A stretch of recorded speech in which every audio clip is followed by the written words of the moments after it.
siz Güldane Hanım'la niye kaçtınız? Evlenmeye kaçtık Kimle evleneceksiniz? Güldane Hanım'la. Güldane Hanım sizin neyiniz oluyor?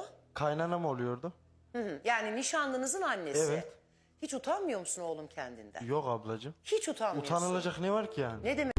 Cənubi Koreyada kino sahəsində çalışan mütəxəssislər çox böyük bir araşdırma aparıblar və araşdırma nəticəsində onlar Cənubi Koreya hökumətinə ölkədə yayımlanan Türkiyə seriallarının yayımdan qaldırılmasını istəyiblər.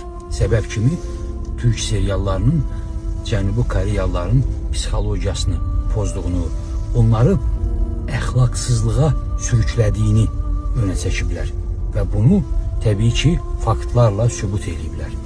Bu sözləri niyə deyirəm?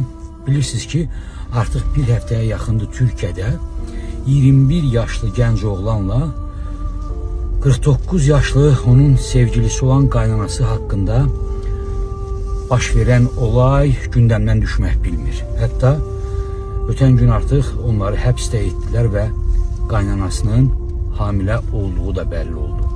Bəli, öz fiziki qüsurlu kızının nişanlısıyla birlikte olan qaynana sən demə artıq hamilədir və öz kürəkənindən uşaq dünyaya gətirəcək.